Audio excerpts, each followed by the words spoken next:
Hey babes, my name is Nadia Sayapin. I am the author of this book that's open in front of us, The Rebels.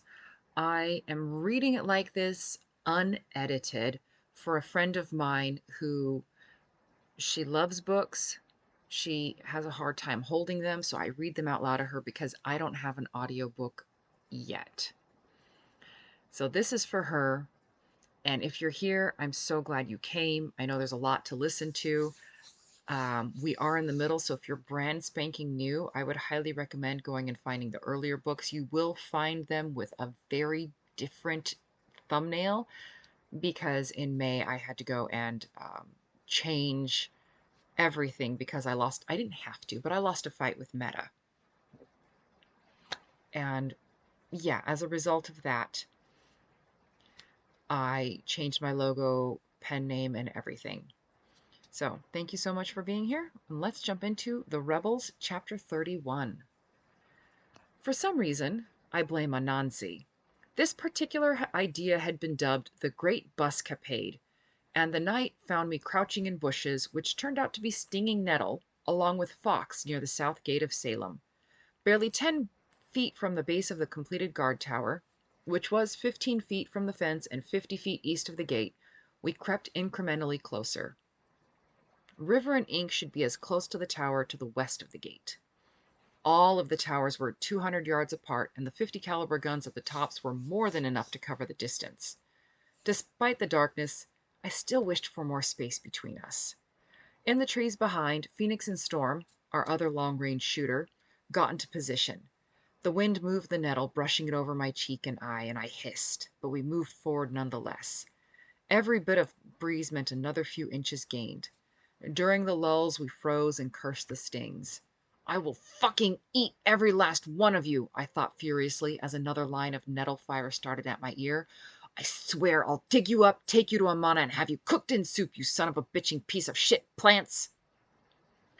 Once we made it to the tower, we stayed flat next to the pillars. Fox was nothing more than a lump at the base of the tower, her bright hair hidden under a dull hood. The exposed skin on my face, neck, and wrists burned and itched, and I found myself obsessively going over the plan as an attempted distraction. I grumbled softly. Going over the plan kept me from sleep last night, despite the fact that we'd hashed and rehashed the plan, trying to work out the kinks ahead of time. Our lack of military strategy and tactics worried me because I felt like there must be a step we missed.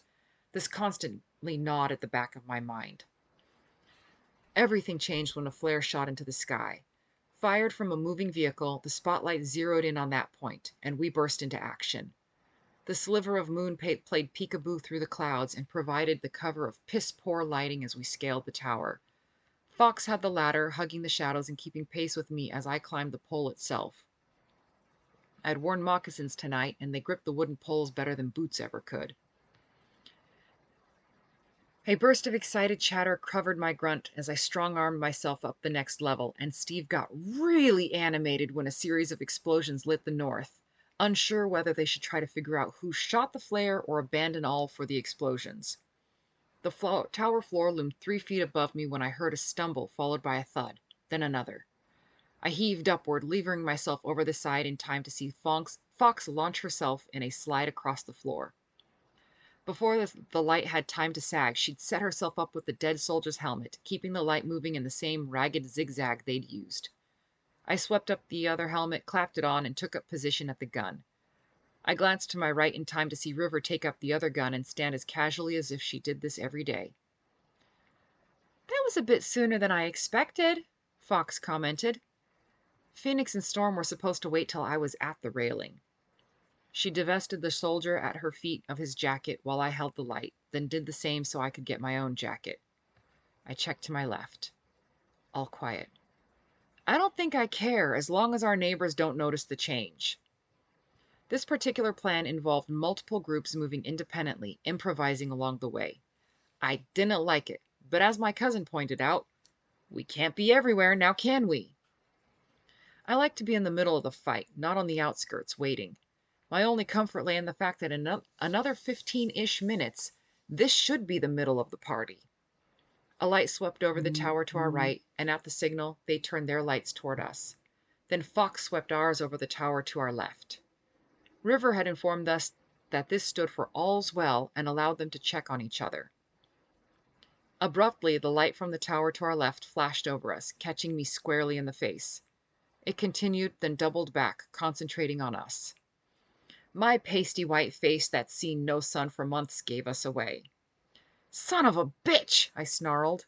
I turned our gun towards them as they shouted and turned towards us. As suddenly as that, they jerked and fell. Snipers 1, Steve 0. Fox whooped. "The gate!" I shouted, shifting the gun back.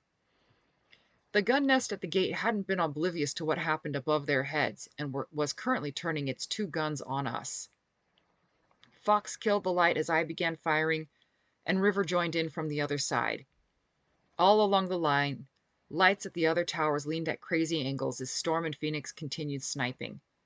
They stopped 3 towers to either side of the gate, giving us a little breathing room. As the snipers fired, the towers cleared the gate, and Fox readied her bolt-action rifle, the one with an inscription from Lucy, now known by the same name. "Chimera's coming from the east!" Fox called, bellied down and ready. As good as her rifle was, it couldn't handle the bulletproofing on the trucks, not at this range. Firing from the east told me River and Ink were already engaging, and a quick glance showed that they had 2 trucks. I stopped our truck in its tracks, and Fox took the opportunity to let the air out of its tires, keeping them clear of the gate. I picked a point on the truck and sent round after round to the spot until the glass shattered and Steve poured out. We never got a chance to deal with all of them before 2 more trucks came screeching around corners. "We're screwed, aren't we?" Fox gripped her rifle tighter, barely a quaver in her voice. Pride welled in me that this girl could face odds that made grown men quake in their boots. "We all came in, we're all getting out, you hear me? We don't run on luck or numbers, we got skill, so give 'em hell!"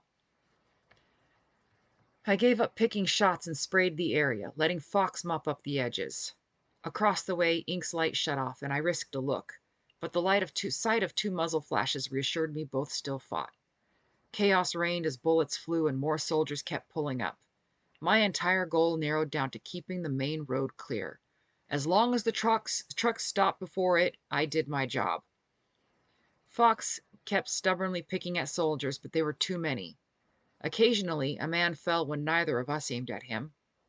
Not enough, though. Not enough. Fox suddenly whooped, making me jump, and a stray bullet created a puff of dust halfway up a building. "They're coming!" she screeched. A large yellow school bus, driving with its lights off, barreled down the road, heading directly for the gate. Hot on its bumper came a second, then a third. Pale blobs in the window disappeared as their passengers hit the floor when the buses entered our range. I opened fire on a fresh Chimera, while below, Sirius never slowed, hitting the gate like a battering ram and blowing it off its hinges. "She's getting good at this, isn't she?" Fox yelled, grinning madly. When the 3rd bus cleared the gates, Fox fired a flare. As it sank, she slung her rifle and slid back, heading down the same pole I'd climbed earlier. Across the way, River and Ink abandoned their tower so fast you'd think it was on fire, while I raked the ground, spraying large caliber bullets everywhere. A cry from below had me ditching my post, and I fell as much as climbed down, nearly landing on Fox at the base. She whimpered as I accidentally stepped on her hand, and I yelled, "Time to go!" No movement. Running out of time, with Steve making moves to come after us, I scooped her up in a fireman's carry and started running after the others. Warmth seeped down my back as I sweated through my sweatshirt, and I lifted my knees high so as not to trip on the uneven ground. Realizing we were lagging behind, River and Ink dropped back, providing cover, and my heart nearly burst with pride that I should be fighting beside such dedicated women. Over my harsh breathing, I heard them alternately yelling, "Go! Go!" as they took turns covering us. The last bus waited for us as arranged. Evenstar white-knuckled behind the wheel. "I need Doc!" I bellowed hoarsely as I stumbled in, laying Fox in the aisle. As soon as Ink and River made it in, Evenstar hit the gas, though she adjusted her mirror to display the aisle. "All in, all out?" Fox whispered, gripping my hand weakly. Yeah, we all made it out," I reassured her, squeezing. "Don't talk. Doc's here. She'll get you sorted." No luck." Blood bubbled from the girl's mouth as the coroner twitched up. We all skill. Hush now. Doc knelt over the girl, hands busy cutting away her clothes. I pulled and stretched the fabric as needed, ignoring the faces peering at us from between the seats and the two fighters hovering behind me. But the blood had stopped flowing and the brown eyes were open, fixed, and there was nothing Doctor could do. Our bright little redhead, who loved climbing trees and acting as lookout, was gone. She's... Doc tried. My hands trembled as I leaned over the young woman's body. It's all right, I whispered thickly. You're okay now. No one can hurt you. I stretched over and pressed my lips to her forehead, a mother tucking a child in to sleep as tears dropped from my eyes, hitting her stilled cheeks. Rest now, little one. You've done enough. Rising, I tugged her hood off, letting her hair free, and Doc and I arranged it neatly around her face. Behind me, Ink kept insisting we stop making her look pretty and do something to help her. Gaining my feet, I stepped carefully past Fox and Doc and walked to the back to keep an eye out for Steve. Pursuit was fierce, and Sirius kept up a grueling pace until Seahorse and Dereva found us and began picking soldiers off one truck at a time. We didn't try to destroy the trucks, just get them off our tails. Sirius drove with lights, but the buses behind kept them off until we hit a town. Then Sirius shut her lights off too, driving dark. In the hills, on the gravel roads, the fight came onto our turf, where side roads appeared out of nowhere, difficult to spot with the encroaching forest that we only encouraged. Sirius took every advantage, finally turning the buses off and shutting everything down. Our faster vehicles barreled past as if they still followed us, and Steve chased them. I worked my way down the line, letting Thrain, who drove the middle bus, Eleanor, Sirius, and the others know that Fox had fallen. High Tide collapsed when she heard, inconsolable, so I brought Eleanor to her. It was a red dawn that greeted us at the lair, and those who stayed home came running to be met by sober faces and red eyes. Newly rescued people poured out of the buses, confused, jubilant, or silent. The great buscapade has been a success, loosely speaking, though after bringing out the still young woman, it didn't feel like one. As Amana and Lavender got the newbies inside and settled, we grabbed shovels and headed into the meadow just down the hill. 2 at a time, we dug the grave, while the others scoured the surrounds for rocks to build a cairn. We could never dig deep enough to ensure animals wouldn't disturb the bodies, and soon a large pile of rocks grew next to the smaller pile of dirt. Later, all the fighters assembled. Around the edges were a few of the newly rescued, pale, thin, but clean and in better clothing. Once the last stone was placed, Eleanor, who stood on my left, nudged me. "Say a few words," she murmured. I stared down at the churned earth, exhausted, hands trembling and dirty, and tried to come up with something. Anything. I looked to my right, where the graves for Leo and Jasmine lay, remembered that day, and spoke the only words that came to mind. "Hail the victorious dead!" Ignoring the puzzled looks, I continued. "Hail all those who fall fighting for what's right, for freedom!" "All in, all out," River told the air. "That's what Fox said." "Hail the victorious dead," I whispered, "who learned the skills but didn't make it anyway." Bottles and cups were passed through the group. A bottle found its way into my hand. "No luck," Ink choked out. "All of us were skilled." "Hail the victorious dead! Hail!" I raised my bottle high, then carefully poured a bit on Fox's mound before taking a long swig. I woke with a start, heart pounding, and froze, trying to remember where I was. I slowly relaxed as I realized I was in my bed in the lair. Gradually, my breathing evened out as I tried to sort through the nightmare, but I gave it up as a jumbled, terrifying mess. Every time I closed my eyes, I slid back into the dream, back into blood and screams and monstrous faces. Shaking, I clambered up off the mattress, wincing when my feet touched the cold concrete. Standing there, I let the cold anchor me in the now, let it pull me awake and keep me out of my head. Looked like it was another time for another Looked like it was time for another midnight walk. They happened more and more frequently, mostly when I slept in the lair. I walked through the halls, listening to snoring, footsteps heading down the hall to the bathroom. A light flashed on the wall as someone lit a candle. With all the new refugees, the lair was never truly silent, not like it had been. I paced through the halls, past the barracks so recently filled. 3 busloads of people, totaling 247 escaped souls. And we didn't have the fullest count on families yet, though the estimate was roughly 80. I walked out the front door. The cold night hit me with a blast of fresh air, and I breathed deep, turning to climb the mound. I didn't expect to see another person perched up there, and was surprised to see Lavender dimly illuminated by the stars. I thought she'd be the one sleeping the deep sleep of the terminally exhausted, but there she sat. "You too, huh?" I said quietly. She whirled around, nearly toppling over. "What the? Oh, oh my God!" She put a hand to her chest. "You scared me half to death. I never heard the door open." Nancy found WD-40 the other day and oiled every hinge he could find. I think he was having fun. May I join you? She waved me down, and I sat next to her on the dew-laden grass, the cold and damp seeping through the lightweight pants I wore, making me grateful I'd had the sense to put on a heavy sweater. "It's so eerie, not having any city lights," Lavender said eventually, breaking the silence. "During the day, all you could see were trees and hills, but at night you were aware of the lack of lights. There should have been a glow to the north for Portland and a slightly brighter one to the west for Salem." "It's frightening seeing all this black." I rocked gently on the grass. "I kind of like the dark." "Are you insane?" Her head turned my way, and now I could make out more of her features. "How can you not be scared, never knowing what's out there and you in it all the time?" "A witch ought never to be frightened of the darkest forest, because she should be sure to her soul that the most terrifying thing in the forest was her," I quoted, smiling into the night. Words to live by, those. Lavender laughed. "So what? Now you're a witch?"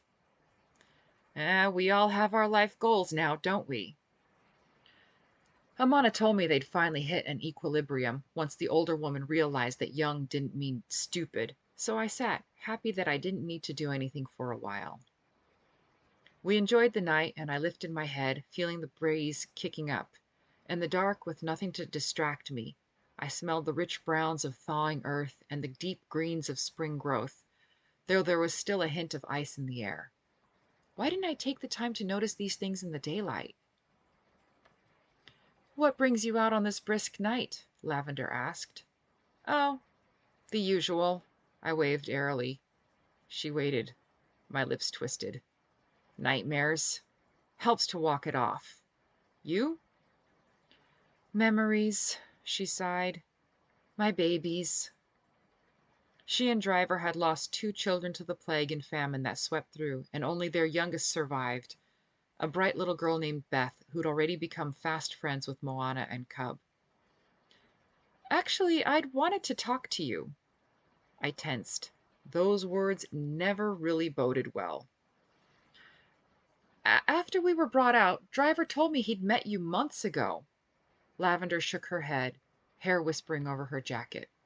"I remember the morning after you'd met him because he'd been so nervous, excited, afraid. I didn't understand.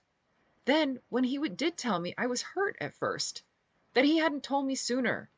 The more I thought about it, though, I was glad."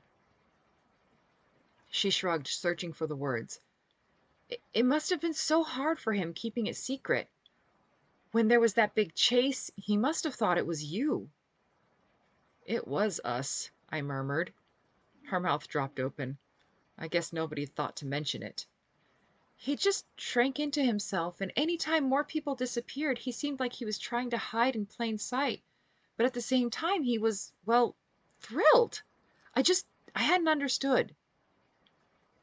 And I guess I just wanted to know, how do you deal with all these emotions? It's absolutely exhausting." "Therapy," I said, nodding firmly. "I don't know if you've noticed, but Kestrel has a constant stream of people into her room."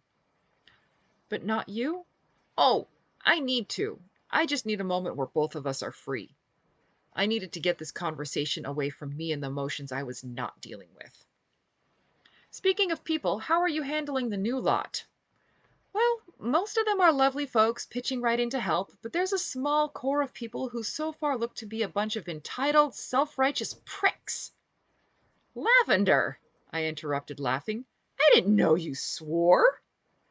Who may yet settle down, she finished. Well, if you need anybody shot, maimed, or disappeared, let us know, I said, only half joking. And keep those pricks out of any positions of power. This is currently a dictatorship, not a democracy. Also, if Amana didn't tell you, they don't work, they don't eat, excepting the sick and the too young. We don't have the luxury of feeding idle mouths. Lavender nodded slowly. That's a hard stance. I smiled, finally tired and ready for more sleep. You may have noticed it's a hard life we have here. We don't have the time or energy to coddle them. If they don't want to stay, we'll blindfold them, take them a sufficient distance away, and let them go with food and supplies to get across the border.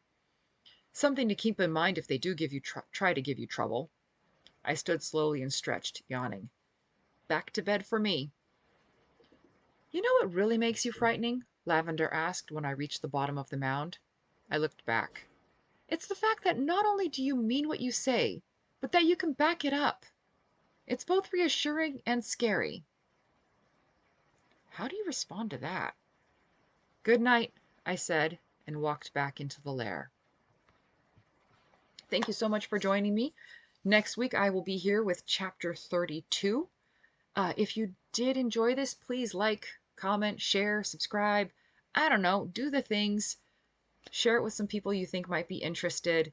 It helps the channel grow. And who knows, maybe if I get far enough, I'll be able to, afford to have professional people create an audiobook for me. That is the dream. In the meantime, thanks for being here, and I'll see you next week.